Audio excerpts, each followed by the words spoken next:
મિત્રો, દુનિયાની નંબર 1 વૈજ્ઞાનિક કંપની નાસાએ જણાવી દીધી છે સટીક તારીખ ખતમ થવાની છે આ દુનિયા. આપણા ધરતીનું ભવિષ્ય મોટા ખતરામાં છે. વૈજ્ઞાનિકો ગમે એટલી કોશિશો કરશે, આમ છતાં પણ કોઈને બચાવી નહીં શકે. એક એવો ભયંકર સમય આવવાનો છે જે બધી વસ્તુઓનો સર્વનાશ કરી નાખશે. આ કોઈ ભવિષ્યવાણી નથી, પણ નંબર 1 વૈજ્ઞાનિક કંપની નાસા દ્વારા આપવામાં આવેલી ચેતવણી છે. તો નાસાએ એવું તે શું કહ્યું છે કે જેનાથી આખી દુનિયાભરમાં ખલબલી મચી ગઈ છે? શું સાચે આ દુનિયાનો અંત હવે નજીક આવી ચૂક્યો છે? શું ખરેખર આવવાનું છે પ્રલય? પણ મિત્રો, શું કામ અને કેવી રીતે, અને શું છે આનું કારણ? ચાલો બધા પ્રશ્નો ઉપર ખૂબ જ વિસ્તારપૂર્વક વાત કરીએ. મિત્રો, ખાલી 14 વર્ષ. હા મિત્રો, ખાલી 14 વર્ષ. જેટલી મજા કરવી હોય કરી લ્યો 14 વર્ષો સુધી, કારણ કે પછી એના પછી આ ધરતી ઉપર ના તો કોઈ જીવન હશે, ના તો કોઈ જીવ હશે, ના તો ધરતી હશે અને ના તો આકાશ હશે. બધું ખતમ થઈ જશે. આ પ્લેનેટ પૂરી રીતે બરબાદ થઈ જશે, કારણ કે પૃથ્વી ઉપર એક ખૂબ જ મોટો ખતરો મંડરાઈ રહ્યો છે જે પૃથ્વીનું નામો નિશાન હંમેશા માટે ભૂંસી નાખશે.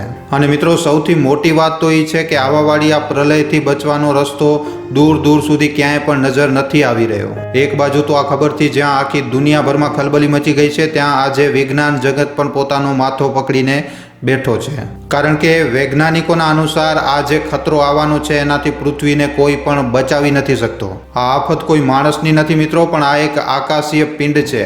હા મિત્રો, આકાશમાંથી ખૂબ જ સ્પીડમાં આવી રહ્યો છે એકદમ સીધો પૃથ્વી તરફ એક ખૂબ જ મોટો ઉલ્કાપિંડ. આ જે ઉલ્કાપિંડ છે એ પૃથ્વી બાજુ મહાપ્રલયના રૂપમાં ખૂબ જ ઝડપથી આગળ વધી રહ્યો છે. અને પૃથ્વી બાજુ ઝડપથી આગળ વધી રહેલો આ એસ્ટ્રોઇડ પૃથ્વી માટે ખૂબ જ વધારે ખતરનાક સાબિત થઈ શકે છે. આજની તારીખમાં વૈજ્ઞાનિકો ભલે આનાથી બચવાનો રસ્તો ગોતી રહ્યા છે, પણ મિત્રો, વૈજ્ઞાનિકોએ એકદમ સાફ વાત કરી નાખી છે કે આવાવાળા ખતરા સામે આપણે તૈયાર નથી. તો શું થશે જ્યારે આ વિનાશકારી એસ્ટ્રોઇડ આપણી ધરતી સાથે ટકરાશે અને કેવી રીતે આ દુનિયાના વિનાશનું કારણ બનશે?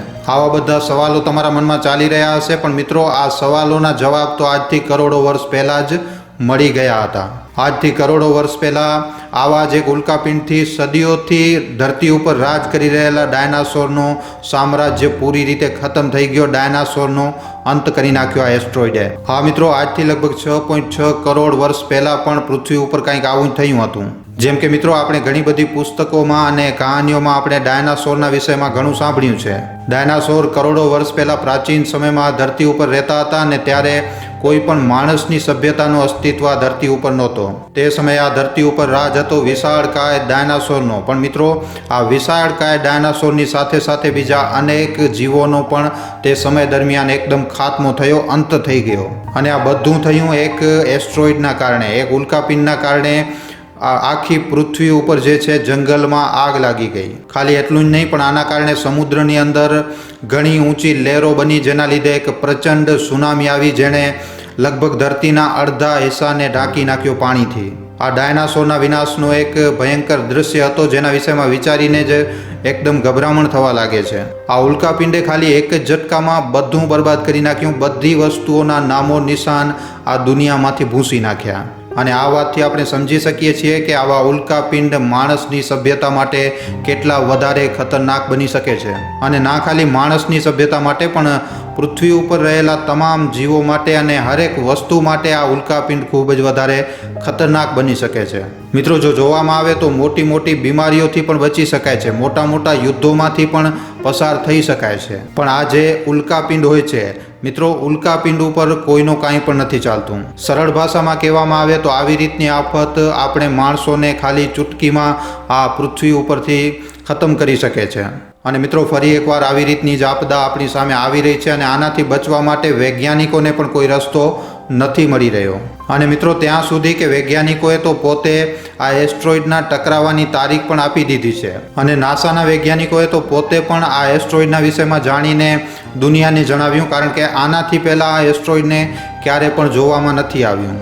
અને મિત્રો, સૌથી મોટી પરેશાનીની વાત તો એ છે કે આ ઉલ્કાપિંડની ટકરાવાની પોસિબિલિટી 10, 20 કે 25% નહીં, પણ પૂરેપૂરા 72% ધરતી સાથે ટકરાઈ શકે છે. અને આના ઉપરથી આપણે અંદાજો લગાડી શકીએ છીએ કે આ જે એસ્ટ્રોઇડ છે, આ જે ઉલ્કાપિંડ છે, એ આ પૃથ્વી માટે કેટલો વધારે ભયંકર, કેટલો વધારે ખતરનાક બની શકે છે. ક્યાંક ને ક્યાંક મિત્રો, ફરી એકવાર એ જ દ્રશ્ય આપણી સામે આવી જશે જે ક્યારેક ડાયનાસોર સાથે થયું હતું. હવે મિત્રો અહીંયા એક સવાલ જરૂર આવે છે કે આ જે ઉલ્કાપિંડ હોય છે એ ક્યાંથી આવે છે, અંતરિક્ષમાં આ ઉલ્કાપિંડ કેવી રીતે બને છે? તો ચાલો પહેલાં તો આપણે આ વિષયમાં થોડીક જાણકારી લઈ લઈએ અને પછી આ ઉલ્કાપિંડ ટકરાવવાની તારીખ જણાવશું મિત્રો ઉલ્કાપિંડ જે હોય છે એ એક રીતે કઠોર પથ્થર જ હોય છે, મતલબ કે ચટ્ટાનો હોય છે, મોટી મોટી ચટ્ટાનો જે અંતરિક્ષમાં ફરતી રહે છે.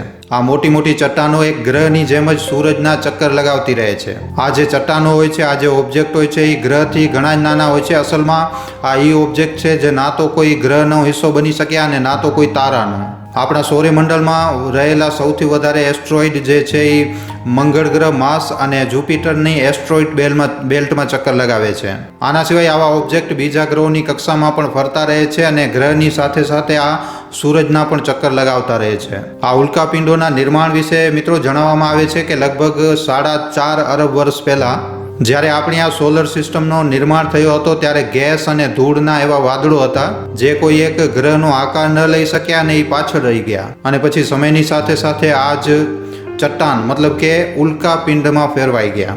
અને મિત્રો આ જ કારણ છે કે આ જે ઉલ્કાપિંડોનો જે આકાર હોય છે એ કાંઈ કોઈ ગ્રહની જેમ ગોળ નથી હોતા. તમને જણાવી દઈએ કે આ સૌરમંડળમાં એવા લાખો કરોડો ઉલ્કાપિંડ છે જેમની જે સાઇઝ છે એ નાના પથ્થરની જેટલી પણ છે અને મોટામાં મોટી બિલ્ડિંગથી પણ વધારે મોટા એસ્ટ્રોઇડ આ સૌરમંડળમાં રહેલા છે. મતલબ કે એક નાનકડા પથ્થરથી રહી અને એક ખૂબ જ ઘણા મીલો સુધીના ડાયામીટરના ઉલ્કાપિંડ પણ આ સૌરમંડળમાં રહેલા છે.